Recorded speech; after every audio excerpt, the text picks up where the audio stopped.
নমস্কাৰ ছাত্ৰ ছাত্ৰীসকল, কি খবৰ তোমালোকৰ? আশা কৰোঁ তোমালোকৰ খবৰ পাতি ভালে চাগে। আজি আমি ইয়াতে তোমালোকৰ নৱম শ্ৰেণীৰ যিখন গণিত আছে, তোমালোকৰটো 6 মাহিলী পৰীক্ষা আহি আছে। গতিকে এই ভিডিঅ'টোত মই তোমালোকৰ 6 মাহিলী পৰীক্ষাৰ বাবে গণিতৰ যিখিনি আহিবলগীয়া অধ্যায় তাৰ ওপৰত মই তোমালোকক কিছুমান প্ৰশ্ন কমন দিম। মই এইটো নকওঁ যে তোমালোকৰ মই কোৱাখিনি আহিব তেনেকুৱাকৈ মই কেতিয়াও নকওঁ আৰু কাকো নকওঁ। মই এটাই মই এই ভিডিঅ'টোত এইকাৰণে দিব ওলাইছোঁ, মোৰ মতে যিখিনি ইম্পৰ্টেণ্ট লাগে পৰীক্ষাত অহাৰ চান্স আছে আৰু মই তেনেকুৱাকৈ দিম। গতিকে কোনোবাই নক'ব আৰু যে বোলে আপুনি দিয়াকেইটা এটাও নাহিল।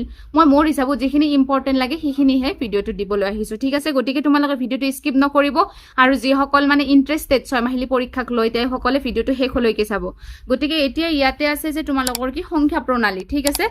সংখ্যা প্ৰণালী নহয় তোমালোকৰ এইবাৰ চিলেবাছত মই জনামতে কোনোবা ডিষ্ট্ৰিক্টৰ কিবা বেলেগ হ'ব পাৰে, সেইকাৰণে মই কৈছোঁ অকণমান কমন দিয়াত কিয় টান জানানে?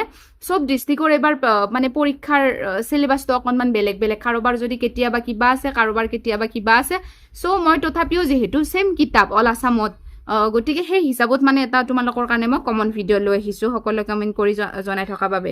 এতিয়া তোমালোকৰ এইবাৰ পৰীক্ষাত আহিব 1ৰ পৰা 7লৈ, 1ৰ পৰা 7লৈ সংখ্যা প্ৰণালী, বহুপদ, স্থানাংক জ্যামিতি, দুটা চলকত ৰৈখিক সমীকৰণ, তাৰপিছত ইউক্লিডৰ জ্যামিতিৰ পৰিচয়, ৰেখা আৰু কোণ আৰু ত্ৰিভুজ। গতিকে তোমালোকে চাই থকা মই কোনকেইটা কি কওঁ, ঠিক আছে? ইয়াতে আমাৰ প্ৰথম অধ্যায়টো আছে পুনৰ আলোচনা প্ৰথম খণ্ড। ইয়াৰে চোৱা, ইয়াৰে ফাৰ্ষ্ট তোমালোকে যে মই নকওঁ যে পৰীক্ষাত আহিব, কিন্তু এটলিষ্ট পূৰ্ণ সংখ্যা আৰু স্বাভাৱিক সংখ্যাৰ ওপৰত অকণমান কমন বস্তুটো চাই ল'বা যে স্বাভাৱিক সংখ্যা কি আৰু পূৰ্ণ সংখ্যা কি। কাৰণ আমি এই পুনৰ আলোচনাত কি কৰিম, আমি তাৰ বিষয়ে অকণমান কিবা সুধি দিব পাৰে আৰু 1 নম্বৰ পইণ্ট, ঠিক আছে? কিন্তু এইবাৰ আমি আমাৰ যিটো মেইন প্ৰথম অধ্যায় আছে সংখ্যা প্ৰণালী, নাম্বাৰ চিষ্টেম, ঠিক আছে? এই সংখ্যা প্ৰণালীটো তোমালোকে কি কৰিবা, তাৰ কি কি আহে তোমালোকে চাই লোৱা। এইকাৰণে তোমালোকক মই স্বাভাৱিক সংখ্যা আৰু পূৰ্ণ সংখ্যা জানিব দিছোঁ, কাৰণ সংখ্যা প্ৰণালীত অকণমান এটলিষ্ট সংখ্যাৰ বিষয়ে জানাটো ভাল, গম পাইছানে? ইয়াতে তোমালোকক সংখ্যা ৰেখাৰ বিষয়ে সুধিব, সংখ্যা ৰেখাৰ বিষয়ে ক'ব, চব সংখ্যা ৰেখাৰ ওপৰতে, ঠিক আছে? চ' এতিয়া চাই থকা কোনকেইটা কমন কুৱেশ্যন মই চিন দিওঁ, তোমালোকে কিতাপখন আগত লৈ চিন্দি গৈ থাকিবা। ইয়াতে আমাক 1 নম্বৰটোত দিছে, চোৱা, কৈছে যে 0টো পৰিমেয় সংখ্যা হয়নে, ইয়াক P/Q আদিত প্ৰকাশ কৰা। এইটো তোমালোকৰ 1 নম্বৰ আহিব পাৰে। তাৰপিছত 3 নম্বৰটো চাবা, 3/5 আৰু 4/5ৰ মাজত থকা 5টা পৰিমেয় সংখ্যা লিখা, ঠিক আছে? তাৰপিছত ইয়াতে কৈছে যে তলৰ উক্তিসমূহ সঁচা নে মিছা লিখা। চ' উক্তি কিমানটা আছে তোমালোকৰ? মাত্ৰ 3টা আছে। চ' তোমালোকে সেই 3টাটো চাই ল'বা, কাৰণ 3টাৰ ভিতৰত 3টা নাহে, কিন্তু এটা দিব পাৰে। তাৰপিছত 5 নম্বৰটোত কৈছে যে প্ৰতিটো স্বাভাৱিক সংখ্যা কি হ'ব, আৰু এইকেইটা অপশ্যনেল কেইটা চাই থবা। প্ৰতিটো স্বাভাৱিক সংখ্যাই এটা কি আমাৰ যি হয় আৰু সেইটো তোমালোকে লিখিবা, ঠিক আছে? আৰু এইটো দিছে প্ৰতিটো পৰিমেয় সংখ্যা এটা কি আমাৰ বাস্তৱ সংখ্যা। গতিকে তোমালোকে এনেকুৱা অপশ্যনেল বিলাক কেতিয়াও মিছ নকৰিবা। এইবিলাক যিহেতু সৰু সৰু বস্তু, এটাই আছে বা 5 নম্বৰ 6 নম্বৰ দুটাই আছে, চ' উঠাই দিয়াত একো ডাঙৰ কথা নহয়, পেপাৰত দি দিব পাৰে আৰু তোমালোকে উত্তৰটো চাই গ'লে পাই গ'লা। চ' অনুশীলনী 1.1ৰ 1 নম্বৰটো, 3 নম্বৰটো, 4টো, 5টো আৰু 6টো তোমালোকে চাই থবা, ঠিক আছে? এইবাৰ আমি আহিছোঁ অনুশীলনী 1.2। 1.2ত কৈছে যে তলৰ উক্তিবিলাক সত্য নে অসত্য উল্লেখ কৰা, তোমাৰ উত্তৰৰ যথাৰ্থতা প্ৰতিপন্ন কৰা। ইয়াতে এইটো 1 নম্বৰটো চাবা যে প্ৰতিটো অপৰিমেয় সংখ্যা এটা বাস্তৱ সংখ্যা, সত্য নে অসত্য সেইটো ক'বা দিছি। তাৰপিছত আৰু ইয়াৰে তোমালোকে 3টো চাবা যে এটা বাস্তৱ সংখ্যা এটা অপৰিমেয় সংখ্যা। তাৰপিছত ইয়াতে আছে 2 নম্বৰটো চাব নালাগে। ইয়াতে কৈছে যে সংখ্যা ৰেখাত কিদৰে √5 সূচিত কৰিব পাৰি। এইটো 3 নম্বৰটো তোমালোকে চাওঁ, মই এইটো নকওঁ যে √5 আহিব, √5 নহয়, তোমালোকৰ √2ও দিব পাৰে, √3ও দিব পাৰে, √4ও দিব পাৰে, √6ও দিব পাৰে, গম পাইছা? গতিকে তোমালোকে এই √5ক কেনেকৈ সূচিত কৰিব পাৰি সেনেকুৱা নিয়মৰ √2, √3 সেনেকুৱা হিচাপত তোমালোকে অকণমান চাই থবা। চ' অনুশীলনী 1.2ৰ মই ভাবোঁ 1 নম্বৰ, 3 নম্বৰ, 1ৰ 1, 3 আৰু এই 3 নম্বৰটো চাই থবা। তাকো এইটো কেনেকুৱা হিচাপত দিব পাৰে, √5ও দিব পাৰে, √2 দিব পাৰে, √3 দিব পাৰে, √4 দিব পাৰে, যিকোনো বস্তু দিব পাৰে। চ' তোমালোকে সেইটো অকণমান তেনেকৈ চাই থবা, ঠিক আছে? চ' মই এইটো 1.2ৰ এইখিনি আহিব বুলিয়ে ভাবোঁ। এইবাৰ আমি আহিলোঁ অনুশীলনী 1.3। 1.3ত কৈছে যে তলত দিয়া সংখ্যাবিলাকক দশমিক বিস্তৃতিত প্ৰকাশ কৰা আৰু তলৰ প্ৰতিটোৰে দশমিক বিস্তৃতি কি ধৰণৰ উল্লেখ কৰা। মই এইটো নকওঁ যে দশমিক বিস্তৃতি প্ৰকাশ কৰা বোলে এইটো আহিব এইটো আহিব, সেনেকৈ নকওঁ। কাৰণ কিয় জানানে, ইয়াৰে যিহেতু 6টা আছে, 6টাৰ যিকোনো এটা দিব পাৰে, কোনোটো ইম্পৰ্টেণ্ট নহয় আৰু কোনোটোৱে বোলে নট ইম্পৰ্টেণ্টো নহয়, গোটেইকেইটাই ইম্পৰ্টেণ্ট। মই ক'লোঁ যেনিবা বোলে 2টো চাবা, 4টো চাবা, মই সেনেকৈ ক'লোৱেই যেনিবা, ক'লে কি হ'ব, কি জানি তোমাক কালি 6টোৱে দিয়ে, ঠিক নাই ন, সেইটোৱে কৈছোঁ। গতিকে তোমালোকে এই 1 নম্বৰৰ তোমালোকে এই দশমিক বিস্তৃতিত প্ৰকাশ কৰা আৰু কি ধৰণে তাৰ দশমিক বিস্তৃতি সেইটো উল্লেখ কৰা তোমালোকে চাই যাবাই, গম পাইছা? তাৰপিছত এইবাৰ আহিল তোমাৰ 2 নম্বৰ। 2 নম্বৰটো কৰিব নালাগে এই 3 নম্বৰ যি আছে তলত দিয়া p বাই q আৰিত প্ৰকাশ কৰা য'ত p আৰু q খণ্ড সংখ্যা গতিকে তাৰ তোমালোকে 3 নম্বৰৰো চাই যাবা p বাই q আৰিত কেনেকৈ প্ৰকাশ কৰে সেইটো অকণমান চাবা ওকে তাৰ পিছত ইয়াৰ পিছত নেক্সট আহিছো এইবাৰ আমি 4 নম্বৰ এইটো নাহে 5টো চাবা আজি 8 নম্বৰটো চাবা 5/7 আৰু 9/11 ৰ মাজত থকা তিনিটা ভিন্ন অপৰিমেয় সংখ্যা উলিওৱা তাৰ পিছত বাকি হ'ব আৰু এই তোমালোকে 10 নম্বৰটো চাবা এনেকুৱা বিলাক কেতিয়াবা উঠাই দিয়ে গম পাইছা নে 1 নম্বৰী কুৱেশ্যন হিচাপে যুক্তি কোনটো শুদ্ধ হ'ব বেছি নিদিয়ে কাৰণ এনেকুৱা ধৰণৰ তাৰমানে আহিব আজিকালি যিহেতু পেপাৰ গিলা তোমালোকৰ সেই হৈছে গম পাইছা নে কি বুলি কয় অকনমান মেট্ৰিক লেভেল টাইপত কাটে সো টাৰ্ম বিলাক সেনেকুৱা হৈছে তাৰমানে অপচনেল বহুত দিয়া কৰিছে আজিকালি ল'ৰা ছোৱালী বিলাক মানে এমচিকিউ কুৱেশ্যন বহুত কথা কৰিছে মেট্ৰিকতটো এমচিকিউৰে এখন সম্পূৰ্ণ হেৰি হয় পেপাৰ হয় গম পাবা বাৰু 10 পালি সো এইবিলাক তোমালোকে মিছ নকৰিবা ঠিক আছে এইবাৰ আমি আহিছো অনুশীলনী 1.4 লে 1.4ত কৈছে যে তলৰ সংখ্যাবোৰ পৰিমেয় আৰু অপৰিমেয় হিচাপে শ্ৰেণী বিভক্ত কৰা গতিকে 1 নম্বৰৰ কি হ'ব যিকোনো এটা আহিব সো এটা নিয়ম চাই যাবা আৰু কেনেকৈ পৰিমেয় হিচাপে প্ৰকাশ কৰে বা এইটো চাবা 3টো আৰু 2টো চাবা কেনেকৈ পৰিমেয় বা অপৰিমেয় হিচাপে শ্ৰেণী বিভক্ত কৰিবা তাৰপিছত 2 নম্বৰটো কৈছে যে তলৰ প্ৰতিটো ৰাশি সৰল কৰাৰ তোমালোকৰ 2টো চাবা তাৰপিছত 4টো চাবা আৰু 6টো চাবা ঠিক আছে তাৰপিছত এইবাৰ আমি আহিছো ইয়াৰে 3 নালাগে এইবিলাক নালাগে তাৰপিছত আৰু এইটো যে হৰ পৰিমেয় কৰাৰ যিকোনো এটা চাই যাবা দে মই ডাইৰেক্টলিও ক'ব নোৱাৰিম যে এইটোৱে কিন্তু হৰ পৰিমেয় কৰাৰ এটা দিবই সেইটোৱে তাৰপিছত ইয়াৰে তোমালোকৰ এইটো চাবা 6ৰ 2টো চাবা সৰল কৰাটো চাবা ঠিক আছে আৰু 6ৰ 1 আৰু 2 চাবা ওকে তাৰপিছত এইটো থাকিল 6ৰ কি চাবা তোমালোকে 6ৰ 1 আৰু 2 চাবা ঠিক আছে 6 নম্বৰৰ বাকি এইবাৰ আমি আহিছো 1.5 হলে 1.5ত ইয়াতে কৈছে যে মানুলিয়া এই মানুলিয়াৰ তোমালোকে এইটো চাবা তাৰপিছত তলৰ মানুলিয়াৰ তোমালোকে ইয়াৰ 1টো চাবা সৰল কৰা এইবিলাকতো সৰু সুৰা একদম ইজি মানে মই কি বুলি কম আৰু এইবিলাকৰ অকণমান চাই থৈ দিবা ঠিক আছে তাৰপিছত ইয়াৰে এই 4 নম্বৰটো চাই যাবা স্তম্ভ মিল আহিব পাৰে শুদ্ধ বিকল্প যোনটো হয় সেইটো সো সেইখিনি বুলিও কম আৰু বেছি চাব নালাগে এইবিলাক ইমানো নিদিয়ে ঠিক আছে গতিকে তোমালোকৰ 1 নম্বৰ অধ্যায়ৰ মানে যিখিনি কমন লাগে মই সেইখিনি দি দিলো ওকে নেক্সট এবাৰ আহিছো আমি বহুপদ পলিনমিয়েলছ গতিকে দ্বিতীয় অধ্যায়ৰ তোমালোকৰ ক'ৰ পৰা আহিব পাৰে তোমালোকে চাই যোৱা সো ইয়াৰে আমি ডাইৰেক্ট আহিছো অনুশীলনী 2.1ত কৈছে যে তলৰ কোন কেইটা ৰাখি এটা চলকযুক্ত বহুপদ আৰু কোন কেইটা নহয় তোমাৰ উত্তৰ মানে চলকযুক্ত বহুপদ হয় নহয় 2টো চাবা আৰু 4টো চাবা আৰু কৈছে তলৰ প্ৰতিটোৰে x স্কয়াৰৰ হক লিখা এইবিলাক আৰু কথা নে x স্কয়াৰৰ হক কি হ'ব কাষত যে 1 থাকিলে 1 হ'ব ইয়াতে -1 হ'ব ইয়াতে π/2 হ'ব গম পাইছা নে সো একদম ইজি আৰু ইয়াৰে x স্কয়াৰৰ হক মানে 1 নম্বৰী কুৱেশ্যন হিচাপত এটা দিব আৰু টিকলি চাইকে এটা সৰু চাই দিব তাৰ পিছত তোমালোকে 3 নম্বৰটো চাবা তাৰ পিছত আৰু এই 5টো চাবা তলৰ ৰৈখিক দ্বিঘাত আৰু দ্বিঘাত ত্ৰিঘাত বহুপদৰ শ্ৰেণী বিভাজন কৰা তাৰ পিছত তোমালোকে তাৰে এইখিনি অকনমান চাই লবা ঠিক আছে তাৰ পিছত আৰু ইয়াতে তোমালোকে 7 নম্বৰটো চাবা মই 7ত নকওঁ যে এইটো আহিব 7 8 এনেকুৱা বিলাক তুলি দিয়ে সো এইবিলাক ডাইৰেক্ট মাক লোৱাত একদম সহজ স্তম্ভ এটা যদি তোমালোকৰ মন থাকে মানে স্তম্ভ মিলোৱা বা কোনটো অপচনেল শুদ্ধ হ'ব তাতে মাকগিটা ডাইৰেক্টকে ল'ব পাৰি গম পাইছানে সেইটোৱে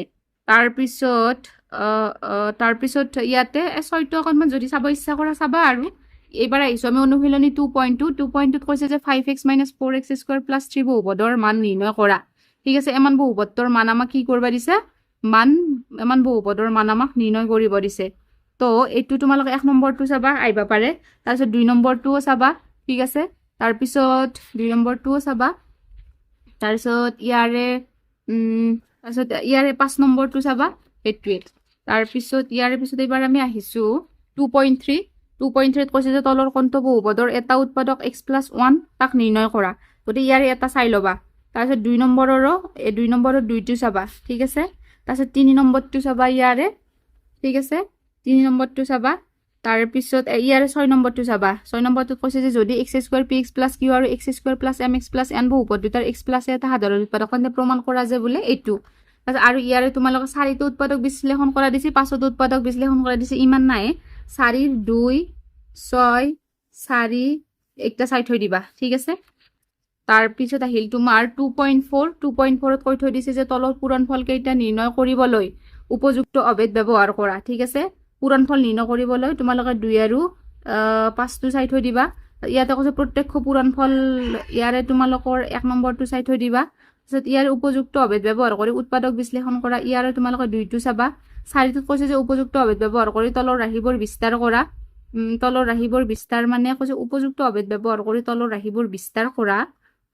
উপযুক্ত অভেদ ব্যৱহাৰ কৰি তলৰ ৰাশিবোৰ বিস্তাৰ কৰা। ইয়াৰে তোমালোকে 2টো চাবা বা 4টো চাবা। 5টোত কৈছে যে উৎপাদক বিশ্লেষণ কৰা, 2 নম্বৰটো চাবা।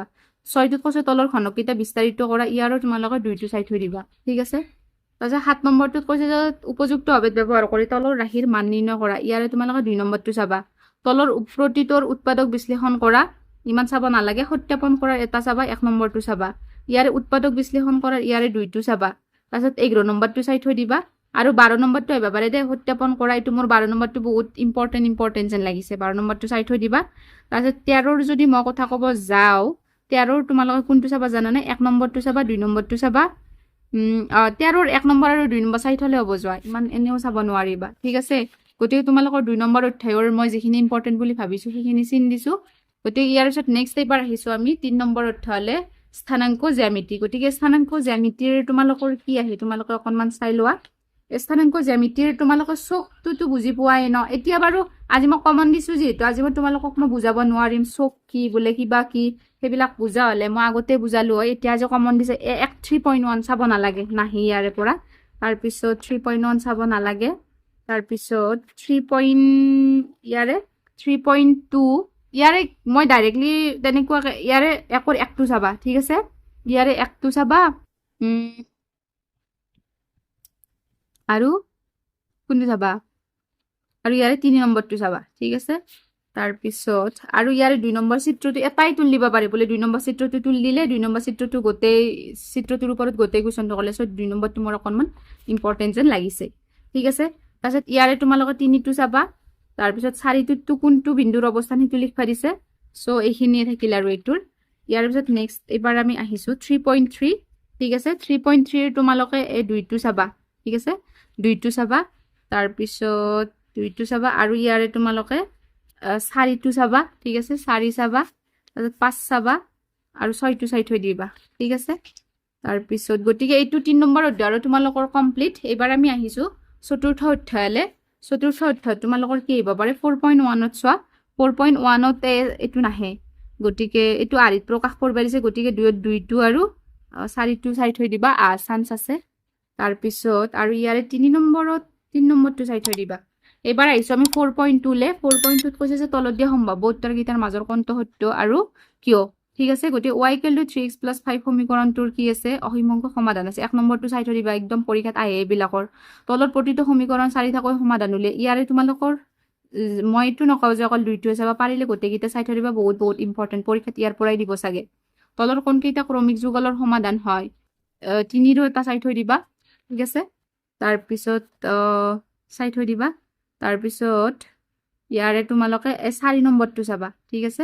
4টো চাবা আৰু 6টো চাবা। বাকী এইবিলাক ইমানো চাই থাকিব নালাগে দিয়া তলফালে। তাৰপিছত এইবাৰ আহিছোঁ আমি 4.3লৈ। 4.3ত কৈছে যে তলত দিয়া চলকযুক্ত ৰৈখিক সমীকৰণৰ প্ৰতিটোৰে লেখ অংকন কৰা। লেখ অংকন কৰিব দিছে, ইমান নালাগে বাৰু। ইয়াৰে তোমালোকে 2 নম্বৰটো চাবা। 2,14 বিন্দুৰে যোৱা দুডাল ৰেখাৰ সমীকৰণ লিখা। এনে ধৰণৰ আৰু কিমান ৰেখা আছে আৰু কিয়। তাৰপিছত 3ৰ তোমালোকে 2টো চাবা আৰু 3ত তোমালোকে 2টো আৰু 4টো চাই থৈ দিবা। ঠিক আছে। তাৰপিছত আৰু ইয়াৰে তোমালোকে কি চাই থৈ দিবা? 6 নম্বৰটো চাবা। অ'কে, ইমানলৈকে থাকিলে। এইবাৰ আহিছোঁ আমি ইউক্লিডৰ জ্যামিতিৰ পৰিচয় 5ম অধ্যায়। সেইটো তোমালোকে অকণমান চাবা। 5ম অধ্যায়ৰ ইয়াতে আছে সত্য অসত্য। তলৰ কোনটো উক্তি সত্য, কোনবোৰ অসত্য, উত্তৰৰ সপক্ষে যুক্তি। সত্য অসত্যকেইটা তোমালোকে এতিয়া এনে চাই থৈ দিবা। গোটেইকেইটা চিন দিলে বোলে গোটেইকেইটা নাই, এটাতো সুধি দিব পাৰে সত্য নে অসত্য কোৱা। চ' তেনেকুৱা আৰু কথাবিলাক, গম পাইছানে? তাৰপিছত ইয়াৰে তোমালোকে 2 নম্বৰটো চাবা।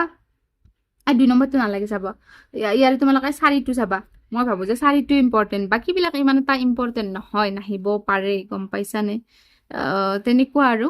তাৰপিছত বাকী তোমালোকে ইয়াৰে 10 নম্বৰটো চাব পাৰা। তাৰপিছত 10 নম্বৰটো চাবা। এইবিলাক অকণমান সেই আৰু 10 নম্বৰটো চাবা আৰু ইয়াৰে তোমালোকে 14টো চাবা। ঠিক আছে। সেইটোৱে। এইবাৰ আমি আহিছোঁ 6ষ্ঠ অধ্যায় ৰেখা আৰু কোণ, লাইনছ এণ্ড এংগেলছ। তাৰে তোমালোকৰ 6.1ত যদি মই ক'ব যাওঁ, ইয়াতে তোমালোকে 1 নম্বৰটো চাবা। তাৰপিছত 2টো চাবা। ঠিক আছে। 1 নম্বৰ 2 নম্বৰ। তাৰপিছত 1 নম্বৰ 2 নম্বৰ। তাৰপিছত 3টো দিব পাৰে। ঠিক আছে। 3 আৰু 4।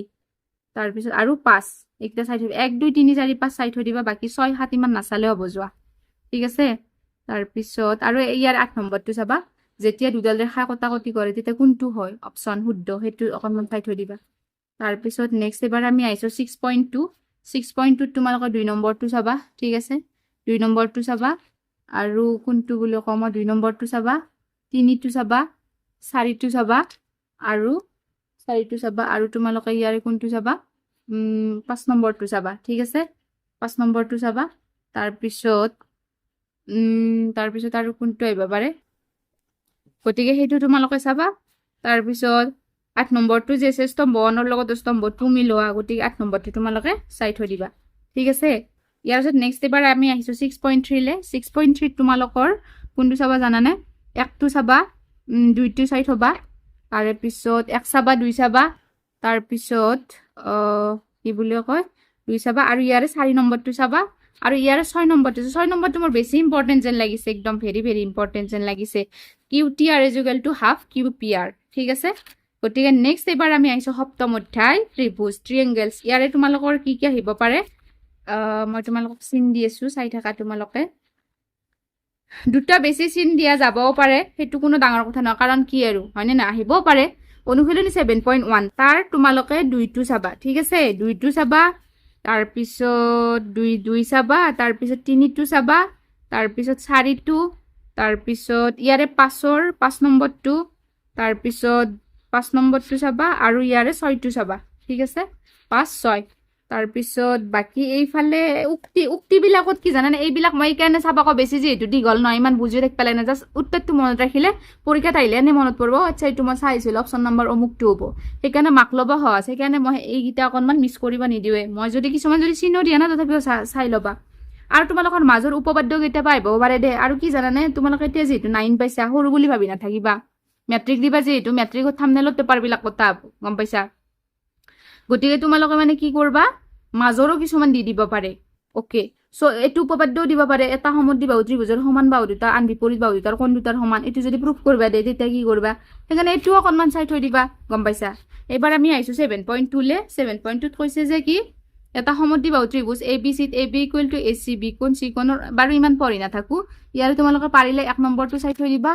তাৰপিছত 1 নম্বৰটো চাই থৈ দিবা আৰু তোমালোকে ইয়াৰে 4টো চাবা আৰু ইয়াৰে তোমালোকে 4টো চাবা আৰু ইয়াৰে তোমালোকে 5 নম্বৰটো চাবা ঠিক আছে তাৰপিছত ইয়াৰে তোমালোকে 7টো চাবা আৰু 8টো চাবা ঠিক আছে আৰু 9 নম্বৰটোত কি আৰু জুন বাকি 9 10 মই চাব নকও আৰু ঠিক আছে হেতুৱে নেক্সট এবাৰ আমি আহিছো অনুশীলনী 7.3 7.3 তোমালোকে 7.3 তোমালোকে ইয়াৰে তোমালোকে 2 নম্বৰটো চাবা তাৰপিছত 2 নম্বৰটো চাবা তাৰপিছত আৰু 4টো চাবা তাৰপিছত 5টো চাবা আৰু 6টো কি আৰু 6টো অপচনেল কোনটো হ'ব কোনটো নহয় হেতু এনেকৈ অকণমান চাই থবা আৰু মই ভাবো যে এইটা আহিব ঠিক আছে তাতে 8 নম্বৰটো এনে চাই থৈ দিবা কাৰণ এইটা চাওক কষ্ট নহয় এনেকৈ চাই থৈ গেলে উত্তৰটো চাই থৈ গেলে পৰীক্ষাত এনে মনত থাকব গতিকে যেটো মাক তোমাৰ লগত সহজ হৈ আছে সেই বস্তুটো এৰিবা নালাগে কোনটো বস্তু এৰিলে ভাল লাগে বা এইটো বস্তু মই বহুত চাবা লাগে বহুত টান এটো এৰি থৈ যাও দে গতিকে সহজ বস্তুটো কেতিয়াও মানে এৰিব নালাগে ঠিক আছে গতিকে আজিলৈকে ভিডিওটো ইমানখিনি আছিল আশা কৰো তোমালোকে ভিডিওটো চাই